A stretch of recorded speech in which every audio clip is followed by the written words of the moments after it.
مولا کون ہے وہ؟ ہاں تم سے زیادہ بھی علم والا ہے، وہ خضر ہے، حضرت خضر علیہ السلام کے متعلق۔ اب موسیٰ علیہ السلام کے ذہن میں ایک تجسس پیدا ہوا، تلاش اس بندے کی، ملاقات کا شوق پیدا ہوا۔ مجھ سے زیادہ جو علم رکھتا ہے میں اس سے ملوں جا کر، مولا مجھے اس کی نشانی بتا دے، تیرا وہ بندہ جو مجھ سے زیادہ علم رکھتا ہے وہ کہاں ہے، میں اس سے کیسے ملوں گا، اس سے ملاقات کیسے ہوگی؟ اب اس واقعے کو اللہ تبارک و تعالیٰ نے قرآن مجید فرقان حمید میں بڑی وضاحت کے ساتھ بیان فرمایا۔ اللہ نے فرمایا موسیٰ ہمارے اس بندے کی نشانی یہ ہے، اور وہ اس مقام پر ملے گا کہ تم ایسا کرو کہ ایک مچھلی لو، اس کو کاٹو، جس طرح کے کھانے کے لیے ہم تیار کرتے ہیں نا، اور اس مچھلی کو تل لو یا بھون لو کھانے کے لیے جیسے ہم کرتے ہیں۔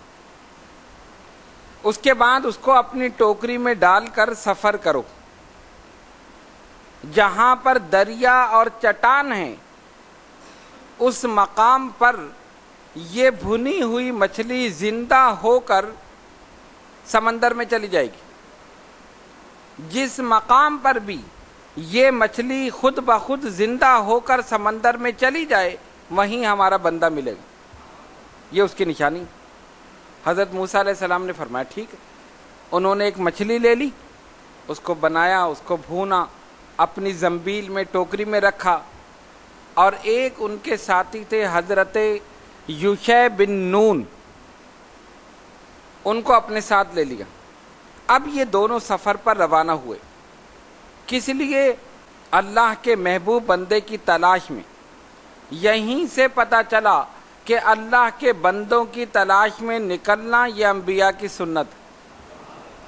اللہ کے بندوں کی تلاش میں نکلنا انبیاء کی سنت ہے۔ سفر شروع ہو گیا، چلتے رہے، سفر کرتے رہے، ایک مقام پر تھک کر بیٹھ گئے۔ جب آدمی مسلسل سفر کرتے ہیں نا تھکان محسوس ہوتی۔ ایک مقام پر یہ بیٹھے، حضرت موسیٰ علیہ السلام لیٹ گئے سونے کے لیے، میں بہت تھک گیا ہوں۔ جب یہ سو گئے اسی مقام پر مچھلی زندہ ہو گئی، اور اس نے چھلانگ ماری اور دریا میں چلی گئی۔ یعنی وہ مچھلی جو کٹ چکی، جو تلی جا چکی، زندہ ہو کر اللہ کی قدرت سے دریا میں چلی گئی۔ جب وہ چلی گئی، حضرت یوشع بن نون جو حضرت موسیٰ علیہ السلام کے ساتھی تھے، انہوں نے دیکھ لیا۔ انہوں نے کہا ٹھیک ہے، جب یہ اٹھیں گے میں ان کو بتا دوں گا، کیونکہ حضرت موسیٰ علیہ السلام نے یہ فرمایا تھا کہ اللہ نے فرمایا جہاں یہ مچھلی زندہ ہو کر سمندر میں چلی جائے وہیں ہمارا بندہ ملے گا۔ حضرت موسیٰ علیہ السلام سوتے رہے، کافی دیر کے بعد ان کی آنکھ کھلی، انہوں نے کہا چلو بھئی سفر آگے چلے۔ سفر پر روانہ ہو گئے، یہ پھر روانہ ہو گئے، اور حضرت یوشع بن نون علیہ السلام جو تھے، جو ان کے ساتھی تھے، ان کو بتانا بھول گئے کہ مچھلی سمندر میں چلی گئی زندہ ہو کر۔ اب یہ سفر کرتے رہے، کافی دور نکل گئے۔ جب کافی دور پہنچے، اب حضرت موسیٰ علیہ السلام کو بھوک لگی، تو حضرت یوشع بن نون سے کہا کہ لاؤ بھائی مچھلی لاؤ، ہم کچھ کھا لیں۔ تب ان کو یاد آیا، انہوں نے کہا مچھلی تو ہے ہی نہیں، کہاں گئی مچھلی؟ جس مقام پر آپ سونے کے لیے لیٹے تھے وہیں وہ مچھلی زندہ ہوئی تھی، اور اس نے ایک چھلانگ ماری اور سمندر میں چلی گئی۔ آپ نے فرمایا اللہ کے بندے وہی تو جگہ تھی، اسی کی تو تلاش میں ہم نکلے تھے، اور اللہ تبارک و تعالیٰ نے ہمیں نشانی یہی بتائی تھی کہ جہاں وہ مردہ مچھلی زندہ ہو کر سمندر میں چلی جائے وہیں ہمارا بندہ ہے۔ اب کیا کریں؟ کہا چلو واپس۔ پھر واپس چلے، سفر کرتے اسی مقام پر پہنچے جہاں مچھلی زندہ ہو کر سمندر میں گئی تھی۔ وہیں حضرت خضر علیہ السلام سے ملاقات ہو گئی۔ دیکھا کہ ایک صاحب جو ہیں سفید کپڑا اوڑے ہوئے بیٹھے۔ حضرت موسیٰ علیہ السلام نے جا کر سلام کیا۔ حضرت خضر علیہ السلام نے فرمایا اس زمین پر سلام کرنے والے کہاں سے آ گئے؟ آپ کون ہیں؟ کہا میں موسیٰ ہوں۔ کون سے موسیٰ؟ بنی اسرائیل والے؟ ہاں بنی اسرائیل والے۔ دونوں میں تعارف ہوا۔ انہوں نے کہا میں خضر ہوں، کہا میں آپ ہی کی تلاش میں آیا تھا۔ مکالمہ ہوا، آپس میں مصافحہ ہوا، ملاقات ہوئی، تعارف ہو گیا۔ انہوں نے کہا اللہ نے فرمایا کہ آپ مجھ سے زیادہ علم رکھتے ہیں۔ حضرت خضر علیہ السلام نے فرمایا اے موسیٰ، اللہ نے مجھے وہ علم دیا ہے جو تمہیں نہیں دیا، اور تمہیں وہ علم دیا ہے جو مجھے نہیں دیا۔ کہنے کا مطلب یہ تھا کہ علم اسرار یعنی علم باطن جو میرے پاس ہے وہ تم نہیں جانتے، اور علم شریعت جو تمہیں دیا ہے وہ میں نہیں جانتا۔ جو میں جانتا ہوں وہ تم نہیں جانتے، اور جو تمہیں علم دیا گیا ہے وہ میں نہیں جانتا۔ انہوں نے کہا نہیں، میں وہ علم سیکھنا چاہتا ہوں جو آپ کو دیا گیا۔ اب آپ دیکھیں علم کی دو قسمیں ہیں، ایک علم ظاہر اور ایک علم باطن۔ علم ظاہر کیا ہے؟ شریعت، اور علم باطن طریقت۔ اب شرعی احکام جتنے بھی ہیں ظاہر ہیں یا نہیں؟ ظاہر ہے نا، نماز، روزہ، حج، زکوٰۃ، یہ جتنی بھی چیزیں ہیں ظاہر ہیں، قرآن میں موجود ہیں، احادیث میں موجود ہیں۔ آپ جس مفتی سے جا کر مسئلہ پوچھیں وہ فوراً بتا دے۔ کیوں؟ یہ علم ظاہر ہے۔ لیکن ایک اور علم ہے جس کو علم باطن بلکہ علم سینہ کہا جاتا ہے، جو ایک سینے سے دوسرے سینے میں منتقل ہوتا۔ وہ ظاہر نہیں ہے، وہ ہر ایک کو نہیں پتا، وہ علم سینہ ہے، علم باطن ہے۔ اسی لیے حضرت ابو ہریرہ رضی اللہ تعالیٰ عنہ فرماتے ہیں نبی پاک علیہ الصلوۃ والسلام سے میں نے دو علم سیکھے، دو۔ ایک کے لیے مجھے حکم ہوا کہ لوگوں کو سکھا دو، اور دوسرے کے لیے حکم یہ ہے کہ اگر میں وہ کسی کو بتا دوں تو میرا یہ حلقوم کاٹ دیا جائے۔ بتانے کا حکم نہیں، وہی علم باطن، وہی علم اسرار ہے جو سینہ بسینہ منتقل ہوتا ہے اور وہ کسی کو بتایا نہیں جاتا، وہی اللہ تعالیٰ کے راز۔ تو حضرت خضر علیہ السلام نے کیا فرمایا؟ اللہ نے جو علم مجھے دیا ہے وہ تمہیں نہیں دیا، اور جو تمہیں دیا ہے مجھے نہیں دیا۔ تو حضرت موسیٰ علیہ السلام نے فرمایا میں آپ سے سیکھنا چاہتا ہوں، جو علم آپ کے پاس ہے مجھے سکھائیے، مجھے بتائیے، میں آپ کے ساتھ رہنا چاہتا ہوں۔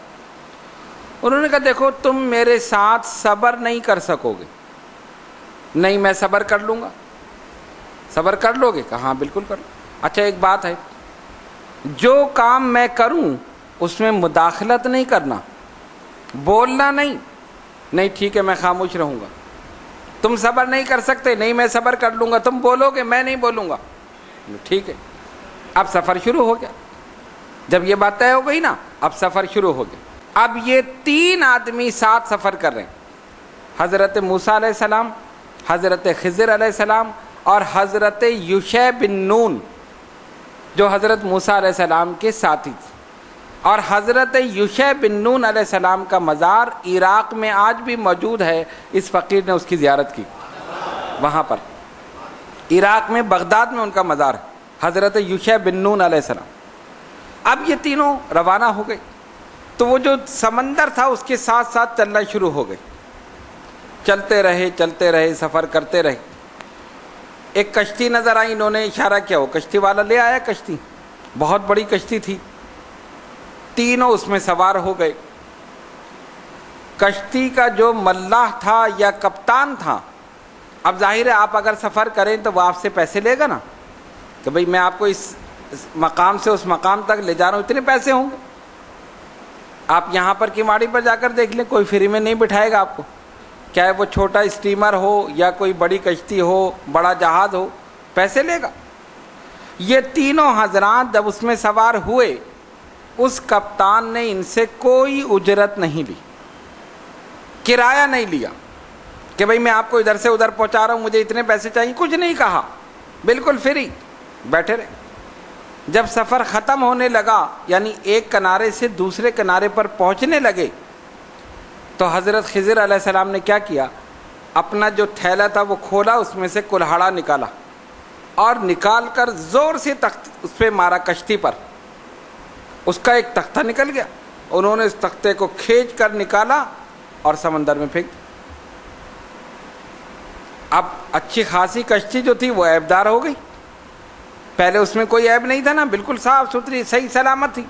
انہوں نے کلہاڑے سے مار کر ایک تختہ نکالا اور اس کو اٹھا کر سمندر میں پھینک دیا. اب موسیٰ علیہ السلام نے دیکھا, ان کو فوراً غصہ آ گیا. ارے آپ نے یہ کیا کیا؟ اچھی خاصی کشتی کو عیبدار بنا دیا. انہوں نے تو ہم سے پیسہ بھی نہیں لیا, اس بیچارے نے ہم سے پیسہ بھی نہیں لیا, اور آپ نے اچھی خاصی کشتی کو عیبدار بنا دیا, تختہ نکال کر پھینک دیا. کیوں؟ فرمایا انک لن تستطیع معی صبرا, تم میرے ساتھ صبر نہیں کر سکتے.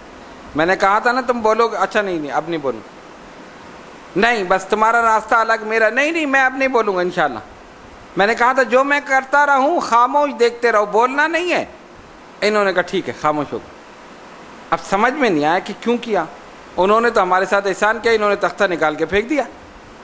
خیر پھر آگے چلے, دیکھا کہ ایک بچہ جو اپنے والدین کا اکلوتا بیٹا تھا, ایک ہی بیٹا, حضرت خضر علیہ السلام نے اسے دیکھا, اس بچے کو پکڑا, اس کا گلا دبا دیا. گیا ظاہر گلا دبا دیا, مار دیا اس کو, زور سے پٹخا, وہیں ختم ہو گیا. اب انہوں نے دیکھا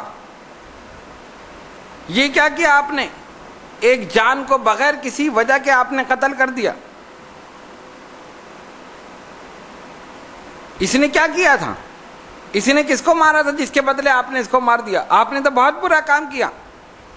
میں نے کہا تھا تم بولو گے بیچ میں. اچھا نہیں اب نہیں بولوں. کہا نہیں, میں نے کہا تھا تم صبر نہیں کر سکو گے. انک لن تستطیع معی صبرا, میرے ساتھ تم صبر نہیں کر سکتے. میں جو کچھ کروں تمہیں بولنا نہیں ہے, دیکھتے رہو, زبان خاموش رہے, بولنا نہیں ہے. اب ظاہر تجسس پیدا ہوتا ہے نا, ہمارے سامنے بھی اگر کوئی کسی کو مار دے تو غصہ آئے گا نا, بھئی یہ کیوں کر دیا, اس بیچارے نے کیا کیا تھا.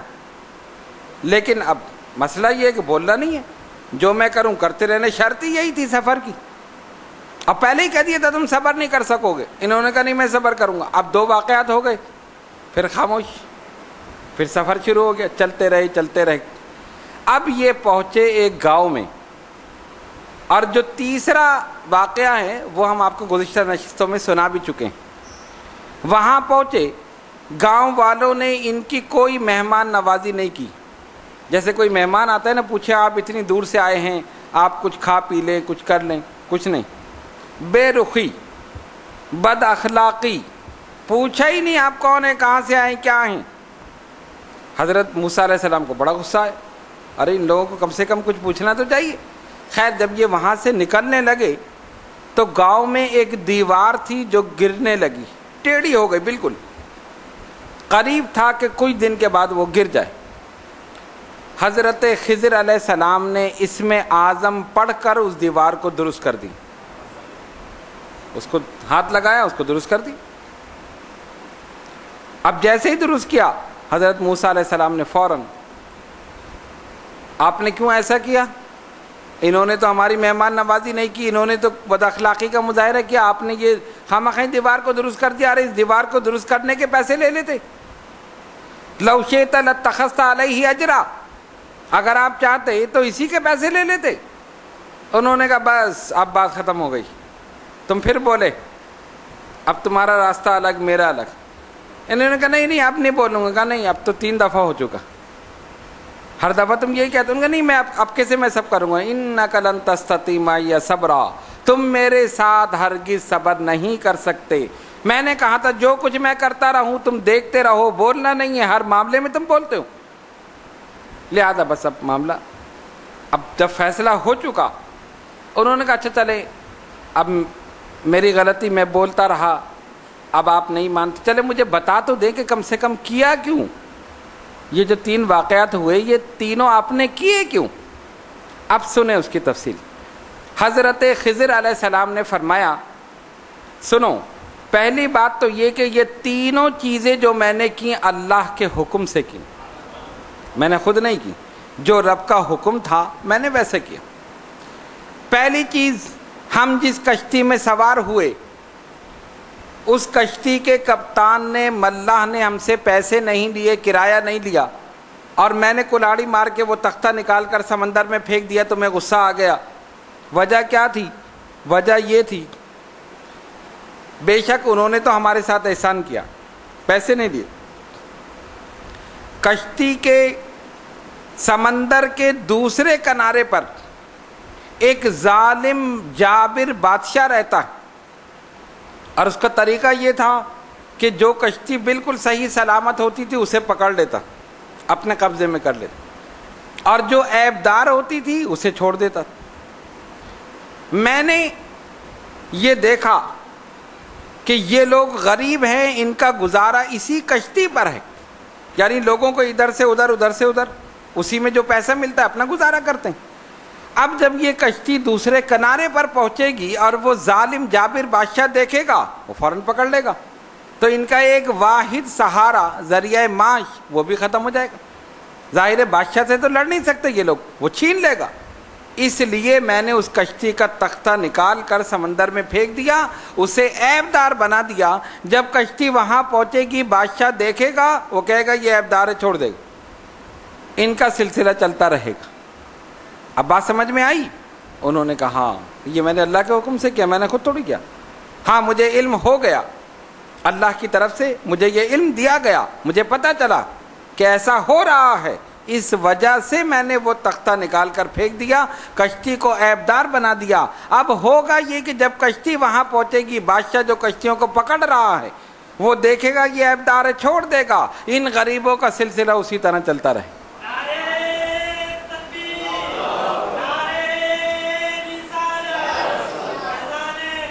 موسیٰ علیہ السلام نے کہا ہاں یہ بات تو میرے سمجھ میں آ گئی۔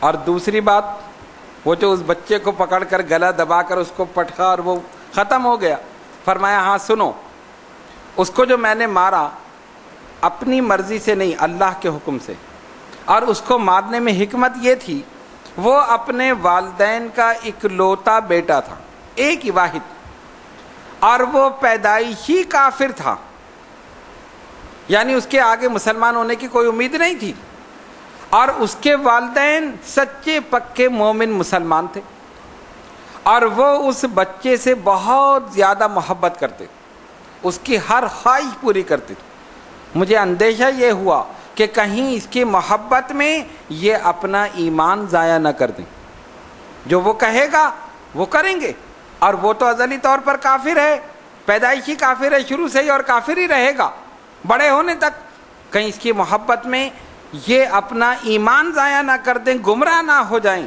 اس وجہ سے میں نے اس کے گلا دبایا، پٹخا، اور وہ مر گیا۔ اب کیا ہوگا؟ اب والدین اس کی موت پر صبر کریں گے، اللہ ان کو اجر دے گا، اور اس اجر کے صلے میں اور اس چیز کے صلے میں ان کو ایک بیٹی عطا کرے گا، ان کے ایک بیٹی کی پیدائش ہوگی، پھر اس لڑکی کا نکاح ایک نبی سے ہوگا، اور اس کے پیٹ سے اللہ کے نبی پیدا ہوں جو ہدایت دیں گے، ان کی امت ہوگی، اور وہ ہزاروں لاکھوں کو ہدایت دیں گے۔ یہ وجہ ہے اس کو مارنے کی۔ سمجھ میں آ گئی؟ انہوں نے کہا ہاں اب سمجھ میں آ گئی۔ اور تیسری بات، وہ جو دیوار گر رہی تھی آپ نے درست کر دی؟ ہاں وہ بھی سنو، وہ میں نے خود نہیں اللہ کے حکم سے کی، اور وہ یہ تھا کہ اس دیوار کے نیچے 2 یتیم بچوں کا خزانہ دفن تھا، بچے چھوٹے ہیں، کم سن ہیں، ابھی دیوار گرنے والی تھی، اگر وہ گر جاتی خزانہ ظاہر ہو جاتا، جو گاؤں والے تھے لوٹ کر لے جاتے۔ ظاہر ہے وہ کم سن بچے یتیم جو ابھی بالکل کم سن ہیں، چھوٹے ہیں، وہ کیا کرتے؟ خزانہ ختم ہو جاتا، جب تک وہ بڑے ہوتے ایک ڈھیلا بھی ان کے ہاتھ نہیں لگتا۔ میں نے اللہ کے حکم سے دیوار کو درست کر دیا، دیوار کے نیچے جو خزانہ ہے محفوظ رہے گا، بچے پروان چڑھیں گے، پرورش پائیں گے، بڑے ہوں گے، جوان ہوں گے، اللہ کے حکم سے خود بخود دیوار گر جائے گی، خزانہ ظاہر ہو جائے گا، بچوں کو مل جائے گا۔ اور میں نے کیا اس لیے وَكَانَ أَبُوهُمَا صَالِحًا، کہ ان کا باپ نیک تھا، باپ کی نیکی کا صلہ اولاد کو مل رہا۔ یہیں سے پتہ چلا کہ اگر والدین نیک ہوں ان کی نیکی کا صلہ اولاد کو ضرور ملتا ہے، اور اگر اولاد نیک ہو والدین قبر میں پہنچ جائیں وہاں ان کو ثواب ملتا۔ اس لیے کہ والدین کی تربیت کی وجہ سے وہ نماز پڑھ رہا ہے. باپ مر چکا، قبر میں پہنچ چکا، بیٹا دنیا میں نماز پڑھ رہا ہے، قبر میں باپ کو ثواب مل رہا. یہ اللہ تبارک و تعالیٰ کی شان ہے. یہ اس نے ہم گناہ گاروں کو بخشنے کے طریقے بنائے ہیں کہ باپ نیک ہے تو صلہ اولاد کو مل رہا ہے، اولاد نیک ہے تو صلہ والدین کو مل رہا. ایک دوسرے کی وجہ سے بخشش کا سامان ہو رہا. یہ بھی بخشا گیا، وہ بھی بخشا گیا، ساری امت بخشی. یہ اللہ تبارک و تعالیٰ کا کرم ہے اور صدقہ ہے جناب محمد الرسول اللہ صلی اللہ علیہ وسلم.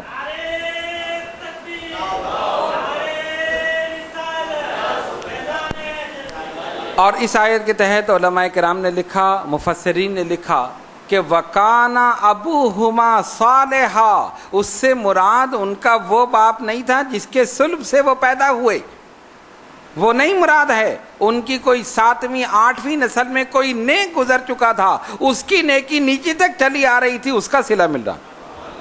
غور کرو اللہ کا کرم کتنا ہے کہ پوری نسل میں کوئی ایک نیک ہے، اس کی نیکی چلی آ رہی اور اس کا صلہ مل رہا. تو جس کا حقیقی باپ نیک ہو اس کو کتنا صلہ ملے گا، اس پر کتنی رحمتیں ہوں گی اور اللہ کتنی برکتیں نازل کرے. اسی لیے کہتے ہیں نیکی کبھی ضائع نہیں ہوتی. چھوٹی سے چھوٹی نیکی، ادنا سے ادنا نیکی آپ کو ملے آپ کر لیجئے، ضائع نہیں ہوتی. اللہ تبارک و تعالیٰ ایک چھوٹی سی نیکی کا صلہ بھی ملتا ہے، چھوٹی سی نیکی کا صلہ بھی دیتا. ہم تو یہ تو معمولی بات ہے، چھوڑ دو، کوئی بڑا کام کریں گے. بڑا کام نہیں، چھوٹے چھوٹے کام کرتے رہو، یہی رائی کا پہاڑ بن جائے گا. یہی ذرے جمع ہوں گے تو پہاڑ بن جائے گا. چھوٹی سے چھوٹی نیکی ملے کر لیجئے. یہ اللہ تبارک و تعالیٰ کا کرم ہے. اس سفر مجمع البحرین سے بہت سی چیزیں ہمیں پتہ چلی. پہلی چیز، اللہ کے بندوں کی تلاش میں نکلنا یہ انبیاء کی سنت. حضرت موسیٰ علیہ السلام کو پتہ چلا نا، مجھ سے زیادہ کوئی علم رکھتا ہے، مجھے اس سے ملنا چاہیے، مجھے اس کے پاس جانا چاہیے. اچھا دوسری بات کیا ہے، علم کے معاملے میں کوئی بھی کبھی بھی حرف آخر نہیں ہو سکتا. کوئی کتنا ہی علم حاصل کر لے، دین کا یا دنیا کا، یہ نہیں کہہ سکتا کہ اب میں مکمل ہو گیا، میں نے سارے علوم حاصل کر لیے. کبھی نہیں کہہ سکتا. اللہ نے ایک کے بعد ایک علم والا رکھا ہے اور ایک کے اوپر دوسرا علم والا رکھا. موسیٰ علیہ السلام نے سمجھا کہ میں سب سے زیادہ علم والا ہوں. اللہ نے فرمایا موسیٰ میرا ایک بندہ ایسا ہے جو تم سے زیادہ علم رکھتا. اور اگر کوئی یہ کہے کہ میں نے تمام ظاہری علوم حاصل کر لیے تو پھر اس سے کہو کہ باطنی علوم تو باقی ہیں ابھی، وہ کہاں سے حاصل کرے گا؟ ظاہری علوم تو حاصل کر لیے. اللہ تبارک و تعالیٰ نے علوم کا ایک سمندر، کیا ایک بحر بے قرار، کتنے عالم ہیں، ان میں کتنی مخلوقات ہیں. عالم ناسوت، عالم ملکوت، عالم جبروت، عالم دنیا، عالم برزخ، عالم آخرت، عالم ارواح، کتنے عالم ہیں. 18,000 عالم پیدا کیے، ان میں مخلوقات پیدا کی، ان کے علوم پیدا کیے. ہم ایک عالم کے ہی علوم حاصل نہیں کر پا رہے، دوسرے تک کیا پہنچے. اس لیے عالم وہ ہے جو اپنے آپ کو طالب علم سمجھے. یہ بڑے نکتے کی بات ہے. عالم وہ ہے جو اپنے آپ کو طالب علم سمجھے، اور جب عالم اپنے آپ کو عالم سمجھنے لگے وہ جاہل ہو جائے گا. وہ جاہل ہو جائے گا. کیوں؟ علم کی کوئی حد نہیں، علم کا کوئی ٹھکانہ نہیں ہے. کوئی ساری عمر بھی علم حاصل کرتا رہے پھر بھی سمجھو اس نے کچھ حاصل نہیں.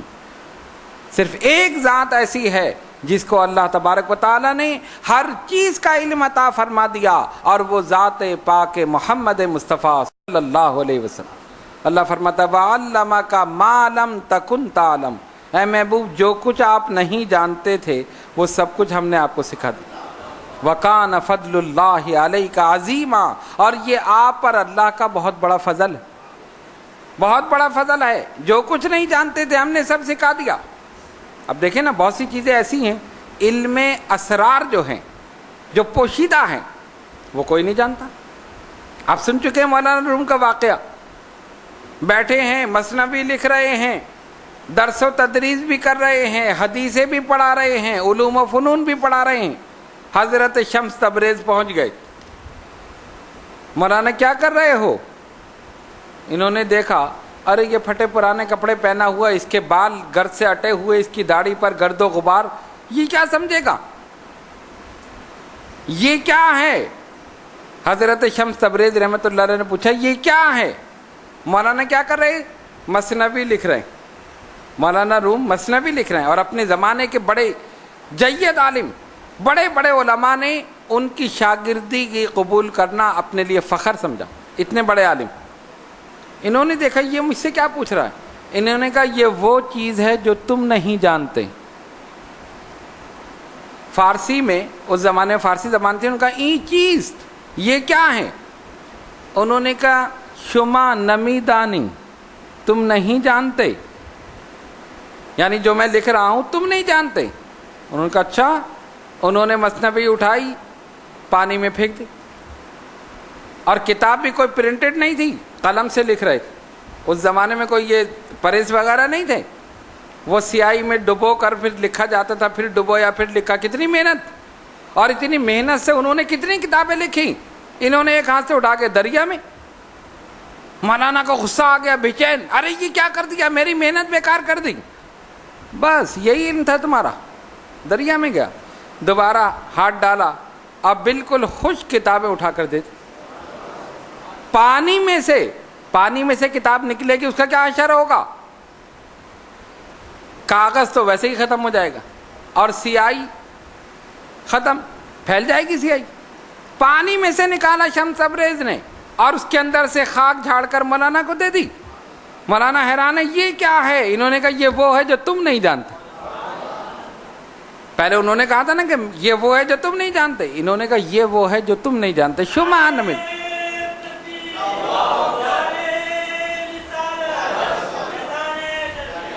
شما نمی دانی، یہ وہ ہے جو تم نہیں جانتے۔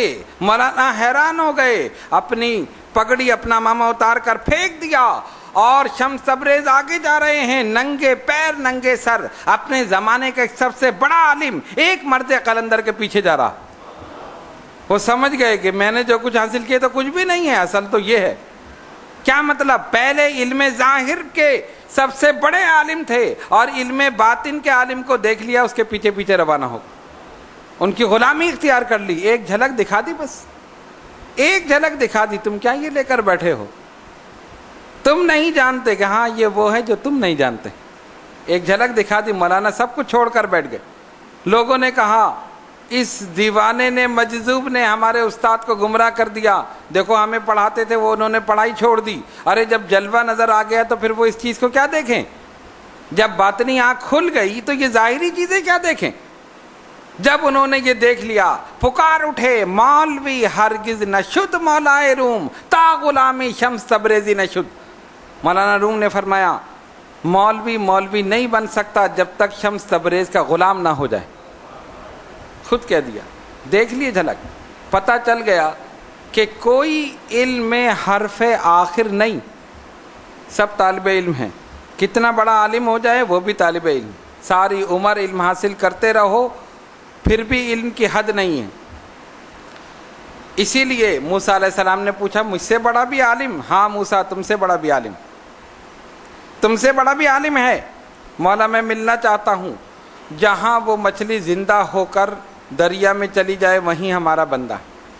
پتہ چل گیا کہ جہاں ظلمت روشنی سے بدل جائے، ظلمت نور سے بدل جائے، اندھیرا روشنی سے بدل جائے، موت زندگی سے بدل جائے، وہیں اللہ کا بندہ۔ اللہ کے بندے کی شان یہی ہے، اس کا مقام ہی وہی ہوتا ہے کہ وہاں جہالت علم سے بدل جاتی ہے، ظلمت روشنی سے بدل جاتی ہے، اندھیرا نور سے بدل جاتا ہے، بیماری صحت سے بدل جاتی ہے، موت زندگی سے بدل جاتی ہے۔ یہی اللہ کے بندوں کی شان ہے، اور ان کے مقامات پر یہی رحمتیں برکتیں نازل ہوتی ہیں کہ اللہ کے حکم سے لوگ ہدایت حاصل کرتے ہیں اور صحت و تندرستی حاصل کرتے ہیں۔ دوسری چیز یہ معلوم ہوئی کہ کچھ اسرار و رموز ایسے ہیں کہ جن میں خاموشی اختیار کرنی پڑتی، بتایا نہیں جاتا۔ یہ سب اللہ تبارک و تعالیٰ کے راز ہیں، اللہ کے نیک اور برگزیدہ بندے سب جانتے ہیں، لیکن بتانے کا حکم نہیں۔ جتنا بتانے کا حکم ہوا اتنا بتا دیا، اور جو حکم نہیں ہوا نہیں بتایا۔ حضرت خضر علیہ السلام نے یہی فرمایا تھا نا، میرے ساتھ رہنا ہے، خاموش رہنا ہے، بولنا نہیں ہے، جو کچھ میں کرتا رہوں تم دیکھتے رہو، بولنا نہیں ہے۔ موسیٰ علیہ السلام نے فوراً سوال کر دیا، یہ کیسے ہوا، وہ کیسے ہوا، ظاہر ایک چیز سامنے ہو رہی ہے، آدمی نہیں سمجھ سکتا۔ اِنَّكَ لَن تَسْتَطِيعَ مَعِيَ صَبْرًا، تم میرے ساتھ صبر نہیں کر سکتے۔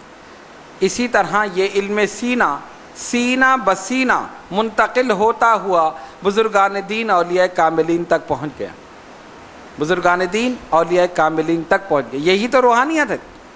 حضرت ابو ہریرہ رضی اللہ تعالیٰ عنہ نے عرض کی، یا رسول اللہ صلی اللہ علیہ وسلم فداک امی و ابی، حضور میرے ماں باپ قربان۔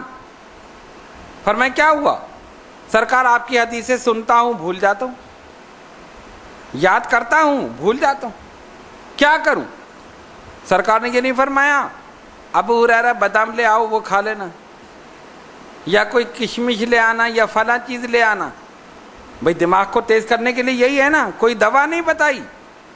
سرکار نے فرمایا ابو ہریرہ چادر پھیلاؤ۔ کہتے میں نے اپنی چادر پھیلائی، حضور نے ایسے اشارہ کیا کوئی چیز ڈال دی، کچھ نظر نہیں آیا، اشارہ کیا کوئی چیز چادر میں ڈال دی۔ ابو ہریرہ چادر کو اپنے سینے سے لگا لو، انہوں نے اٹھایا سینے سے لگا لیا، اور فرماتے اس کے بعد جو بھی سنتا ہوں مجھے یاد رہتا۔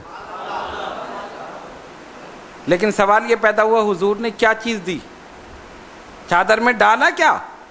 ایسے کر کے جو ڈالا کیا ڈالا؟ ابو ہریرہ نے کیا سینے سے لگایا؟ یہ دینے والا جانے یا لینے والا جانے، اور کسی کو نہیں۔ یہی علم اسرار ہے، یہی روحانیت ہے جو دیکھ رہا ہے لیکن آدمی سمجھ نہیں سکتا کہ ہے کیا۔ یہی سلسلہ بزرگان دین اولیاء کاملین سے چلا آ رہا۔ تو علماء عالم شریعت ہیں اور صوفیہ عالم طریقت ہیں۔ وہ ظاہر کا علم رکھتے ہیں، یہ باطن کا علم رکھتے ہیں۔ وہ چہروں کو دیکھتے ہیں، یہ دلوں کو دیکھتے ہیں۔ علماء ظاہر کی اصلاح کرتے ہیں، صوفیہ باطن کی اصلاح کرتے ہیں۔ یہ تمہارے چہرے کو، تمہارے لباس کو، تمہاری زبان کو دیکھتے ہیں، اور اولیاء اللہ تمہارے دل کو دیکھتے ہیں، تمہاری نیتوں کو دیکھتے ہیں۔ یہ ظاہر ہے، وہ باطن۔ جس کا تعلق جس سے ہے وہ اسی طرح کر رہا ہے، جس کا تعلق ظاہر سے ہے وہ ظاہر پر فتویٰ لگائے گا، اور جس کا تعلق باطن سے ہے وہ باطن پر۔ اس لیے بزرگان دین اولیاء کاملین کی بارگاہ میں اپنے دلوں کو صاف کر کے آؤ، اپنی نیتوں کو صاف کر کے آؤ، اور خلوص اور محبت لے کر آؤ تو سب کچھ لے کر جاؤ گے، اور اگر خلوص اور محبت نہیں تو پھر کچھ نہیں۔ اس سفر مجمع البحرین سے ہمیں یہ پتہ چلا کہ اللہ تبارک و تعالی نے ایک علم والے پر دوسرا علم والا رکھا ہے، فوق کل ذی علم علیم، ایک کے اوپر ایک، حرف آخر کوئی نہیں کہ میں سب سے بڑا عالم، ایک کے اوپر ایک رکھا، اور یہ بتا دیا کہ علم کی کوئی حد نہیں ہے، اور علم ظاہر ہے، اس کے بعد علم باطن۔ حضرت موسیٰ علیہ السلام نے اسی علم کو حاصل کرنے کی کوشش کی، حضرت خضر علیہ السلام نے ان کو بتایا، اس کے بعد دونوں کے راستے جدا جدا ہو گئے، لیکن حضرت خضر علیہ السلام زندہ ہیں، بزرگان دین اولیاء کاملین سے ملاقات کرتے ہیں۔ ہمارے سلسلہ اشرفیہ کے بانی حضرت مخدوم سمنانی سید اشرف جہانگیر سمنانی رحمۃ اللہ علیہ فرماتے ہیں کہ مجھے حضرت خضر علیہ السلام نے ذکر کی تعلیم دی، اور حضرت شیخ علاء الدین گنج نبات رحمۃ اللہ علیہ مخدوم سمنانی کے پیر و مرشد، جب مخدوم سمنانی وہاں پہنچے ہیں تو انہوں نے فرمایا فرزند اشرف، جس وقت تم شہر سمنان سے چلے تھے اس وقت سے آج تک حضرت خضر علیہ السلام نے 70 مرتبہ مجھے بشارت دی ہے کہ ایک شہباز سمنان سے پرواز کر چکا ہے، سارے مشائخین نے اپنے جال بچھا دیے ہیں، لیکن میں اس کو آپ کی بارگاہ میں لا رہا ہوں۔ تو حضرت خضر علیہ السلام کا کام یہی ہے کہ وہ بزرگان دین اولیاء کاملین کے ساتھ ہوتے ہیں، ان کو بشارتیں دیتے ہیں، ان کی مدد فرماتے ہیں، اور جو لوگ گمراہ ہوتے ہیں ان کو ہدایت دیتے ہیں، اور سالکین کی رہنمائی فرماتے ہیں، عارفین کی رہنمائی فرماتے ہیں، کاملین کی رہنمائی فرماتے ہیں، عاشقین کی رہنمائی فرماتے ہیں، اور جتنے بزرگان دین اولیاء کاملین ہیں ان سب کی اللہ کے حکم سے رہنمائی فرماتے ہیں، ان کو بشارتیں دیتے ہیں۔